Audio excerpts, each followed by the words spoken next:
My name's Tim Ruprecht. I'm one of two new co-chairs for the National Network on Cuba.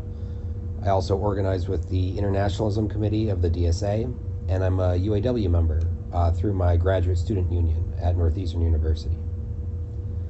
I just wanted to make this video to introduce myself since I couldn't make it to New York in time for this meeting. I'm actually on my way right now, just couldn't make it to this meeting on Saturday.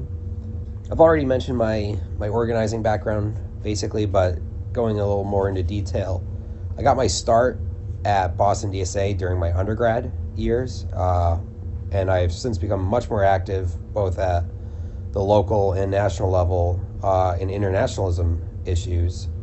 And this is where, I've done the majority of my Cuba work. We worked on, doing standouts, standing on the corner, passing out pamphlets, talking to people in your community, and, a variety of educational events. And of course, we've always been very supportive of the brigades that we send to Cuba to meet with, the Cuban people and just see what the Cuban reality is really like.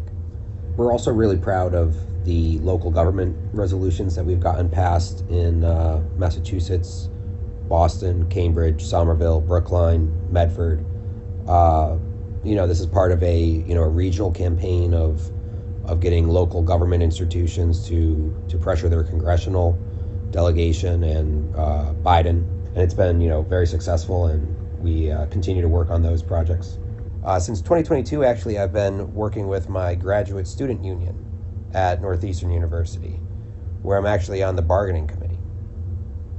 And as I've already mentioned, since 2024, January, I've been elected as one of the new co-chairs for the National Network on Cuba. My big goal is to help bring in union organizers and support in the UAW, primarily. So how do we promote more Cuba solidarity in our unions? I like to think of myself as following the Bill Camp model of union organizing. And of course, if you're in the NNOC, you've probably heard about Bill Camp. Bill Camp is out in Sacramento in the AFL-CIO, and him and organizers like him started a bottom-up campaign. They looked at their union, they looked at who handles political endorsements, lobbying, and then they pressured those people from inside the house, right? In the AFL-CIO, they have elected labor councils that Bill was, and his cohort were able to lobby and convince to pass a series of resolutions in support of lifting the embargo. And back in 2010, there was enough momentum to actually get a decent amount of congressional sign-on to a Dear Colleague letter that at the time got, a little bit of reprieve for the people of Cuba. And it's Bill's estimation, and I think we'd all agree that it's because of the labor resolutions that 25% of the sign-ons to this congressional letter were from the California Democratic Congressional Delegation, Democrats and Republicans. The AFL-CIO said, if you want our endorsement, you got to help Cuba. And guess what? The politicians, they caved. They needed the endorsement. So, this is a strategy that's been successful. Since 2010, the AFL-CIO labor councils have continued to pass these resolutions. So again, this is a template that we know works. On the East Coast here, things work a little differently. We have an institution called the CAP, which, is the Community Action Program, which handles all of our endorsements. The biggest difference is in our union in the UAW, these are appointed positions.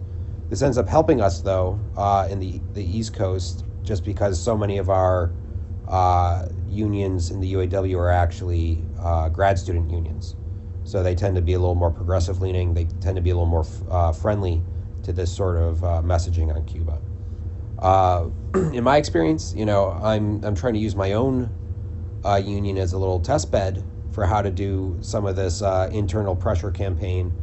And so far, what in my experience, the winning strategy seems to be having a more broader sort of international issues caucus, right? And it's always about starting small and speaking to people authentically, right? All politics is, about talking to people, really. And, we're lucky that, the issue we're talking about is Cuba, because it is a very sympathetic issue, and most people are just ignorant. In my experience of being out on the street doing those standouts for Cuba, you tell someone, hey, we've been embargoing, Cuba for 60 plus years. And they'd be like, I didn't even know we were still doing that. So, it starts small. It starts with that small connection that, draws on people's empathy.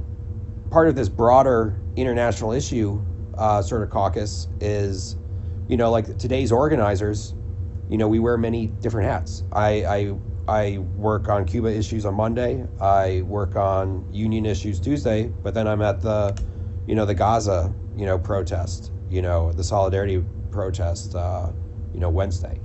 So our, organizers today, they work on a lot of different campaigns. And, maybe you have a friend in your international issues caucus that's really gung-ho about their issue, bringing it back to Cuba. When you're joining them on their, fight, you say, hey, this reminds me of something that's happening in Cuba. It's always a winning strategy to talk about Cuba. So that's kind of my point of view. That's what I've been trying to kick off in the UAW at Northeastern, at other grad student unions. And hopefully this is a template for, any union.